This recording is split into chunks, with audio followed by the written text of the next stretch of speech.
Light detector test में अब विश्लेषण उस खबर का जिस पर भारत समेत पूरी दुनिया की निगाहें टिकी हुई हैं। बताया जा रहा है कि चंद्रयान की लैंडिंग से पहले के 120 घंटे सबसे अहम होने वाले, क्योंकि इन 120 घंटों में ही यह तय होगा कि भारत कैसे बनेगा अंतरिक्ष की महाशक्ति। तो चलिए करते हैं चंद्रयान पर सबसे अहम 120 सेकंड का पूरा विश्लेषण। चंद्रयान के सबसे अहम 120 मिनट का सच। जैसे जैसे घड़ी की सुइयां आगे बढ़ रही हैं, 140 करोड़ भारतीयों की दिलों की धड़कनें भी तेज हो रही हैं। अंतरिक्ष की 3 सुपर पावर अमेरिका, रूस और चीन की नजरें इस पर टिकी हुई है, क्योंकि चंद्रयान 3 का विक्रम लैंडर चांद की सतह से एकदम करीब है। ये जो वक्त है वो बेहद कठिन है। ये चंद्रयान 3 के लिए किसी अग्नि परीक्षा से कम नहीं है। वैज्ञानिकों ने चांद पर लैंडिंग का वक्त भले ही 6:04 दिया हो, मगर दावा यह किया जा रहा है कि इस लैंडिंग के आखिरी 120 मिनट सबसे अहम होने वाले हैं। ये 120 मिनट ही तय करेंगे कि चांद पर लैंडिंग होगी या नहीं। अगर होगी तो किस तरह होगी। सवाल ये है कि 120 मिनट पहले वैज्ञानिक क्या जांच करेंगे। वैज्ञानिकों के मुताबिक इन 2 घंटों में ही सॉफ्ट लैंडिंग को लेकर फाइनल फैसला किया जाएगा। लैंडिंग से 120 मिनट पहले यानी करीब 4 या 4:15 बजे वैज्ञानिक चांद की सतह और परिस्थितियों का मुआयना करेंगे। मसलन लैंडर को सोलर एनर्जी मिल रही है या नहीं, जिस जगह लैंडिंग की जा रही है वहां गड्ढे तो नहीं है, लैंडिंग के लिए थ्रस्टर चालू किए जाए कि ना किए जाए, चंद्रयान का लैंडर हॉरिजॉन्टल से वर्टिकल करने की स्थिति में है भी या नहीं है। वैज्ञानिकों के मुताबिक अगर तमाम हालात लैंडिंग के लिए मुफीद पाए जाते हैं, तब भी आखिरी 20 मिनट बेहद क्रूशियल होने वाले हैं, क्योंकि आखिरी 20 मिनट में चंद्रयान की स्पीड एकदम शून्य जैसी हो जाएगी। धीरे धीरे चंद्रयान को चांद की सतह पर हल्के से उतारा जाएगा। लास्ट की जो 10 मीटर की ऊंचाई होगी वो सबसे क्रूशियल होगी। उस वक्त ये टोटल वर्टिकल होगा और उसकी स्पीड हो जाएगी 2 मीटर पर सेकेंड। तो इस तरह से धीरे धीरे वो कम होते होते जिससे सॉफ्ट लैंडिंग में आसानी हो और नीचे इम्पैक्ट उसका आसान, चंद्रमा की धरती पर जब टच करे तो उस वक्त उसका इम्पैक्ट बहुत ज्यादा ना आए। चंद्रयान 3 की सॉफ्ट लैंडिंग का 20 मिनट का पूरा प्रोसेस 4 चरणों में किया जाएगा, जिसमें पहला चरण है रफ ब्रेकिंग। रफ ब्रेकिंग चरण करीब 690 सेकंड का होगा। इसमें लैंडर की स्पीड को घटाकर 358 मीटर प्रति सेकंड तक लाया जाएगा। स्पीड कम करने के लिए 400 न्यूटन के 4 इंजन फायर किए जाएंगे, यानी 690 सेकंड में करीब 745 किलोमीटर दूर पहुंचेगा, जहां इसकी ऊंचाई चांद की सतह से केवल 7.4 किलोमीटर रह जाएगी। जब लैंडर विक्रम इस ऊंचाई पर पहुंच जाएगा, इसके बाद शुरू होगा दूसरा चरण, जिसे कहा जाता है एल्टीट्यूड होल्डिंग फेज। इस चरण में करीब 10 सेकंड में लैंडर की चांद की सतह से ऊंचाई घटकर 6.8 किलोमीटर की जाएगी। इस दौरान गति घटकर 336 मीटर प्रति सेकंड हो जाएगी और इस चरण में 740 न्यूटन के बराबर 4 इंजन फायर किए जाएंगे। 20 मिनट के लैंडिंग प्रोसेस में तीसरा चरण बेहद अहम है। इसे फाइन ब्रेकिंग चरण कहा जाता है।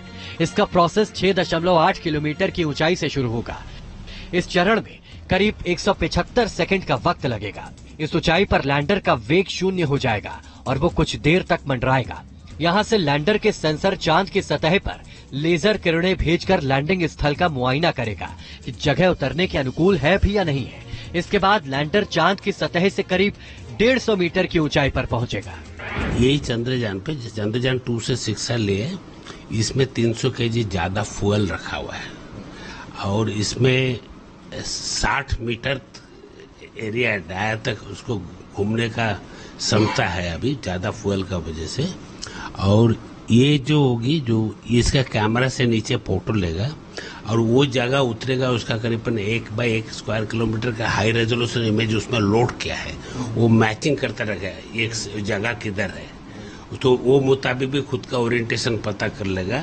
नॉर्थ डिटेक्शन का कोई चांस नहीं है तो इमेज से देखेगा। तो सॉफ्ट लैंडिंग का सबसे आखिरी चरण है टर्मिनल डिसेंट फेज, जिसमें 150 मीटर की ऊंचाई पर लैंडर फैसला करेगा कि उसे चांद की सतह पर उतरना है या नहीं। अगर लैंडिंग वाली जगह पर चट्टान या कोई गड्ढा है तो लैंडर वहां से 150 मीटर दूर आगे निकल जाएगा और वहां पर लैंड करेगा। इस चरण में विक्रम लैंडर 150 मीटर से पहले 60 मीटर की ऊंचाई तक आएगा, फिर वहां से 10 मीटर की ऊंचाई तक पहुंचेगा। जब ऊंचाई 10 मीटर की रह जाएगी तब उसकी स्पीड 102 मीटर प्रति सेकंड होगी और वो धीरे धीरे लैंड के लिए आगे बढ़ेगा। चंद्रयान 3 की लैंडिंग इसलिए भी महत्वपूर्ण है क्योंकि ये चांद के दक्षिणी ध्रुव पर उतर रहा है। जहां लैंडर को उतारा जाना है उसे मेंजिनस क्रिएटर कॉम्प्लेक्स कहा जा रहा है और जब लैंडर उतरेगा सूरज करीब 8.5 डिग्री के कोण पर होगा, जिससे लैंडर के सोलर पैनल काम करते रहेंगे। वैज्ञानिकों के मुताबिक लैंडिंग के अंतिम क्षणों को ही लास्ट मिनट्स ऑफ टेरर कहा जाता है। इन लास्ट मिनट्स में लैंडिंग रोवर ग्रह की सतह पर लैंड करता है। इन 20 मिनट्स में लैंडर खुद से ही काम करता है और इस दौरान इसरो से कोई भी कमांड नहीं दी जा सकती है। ऐसे में यह समय बहुत महत्वपूर्ण होने वाला है। इस दौरान लैंडर को सही समय, सही ऊंचाई और सही मात्रा में ईंधन का इस्तेमाल करते हुए लैंडिंग करनी होगी। वैसे अभी की तैयारी यह है कि लैंडर को 2 चालू इंजनों के साथ चांद की सतह पर उतारा जाए। इसके पिलर्स को इतना मजबूत बनाया गया है कि वो 10.8 किलोमीटर प्रति घंटे के टकराव को झेल सके।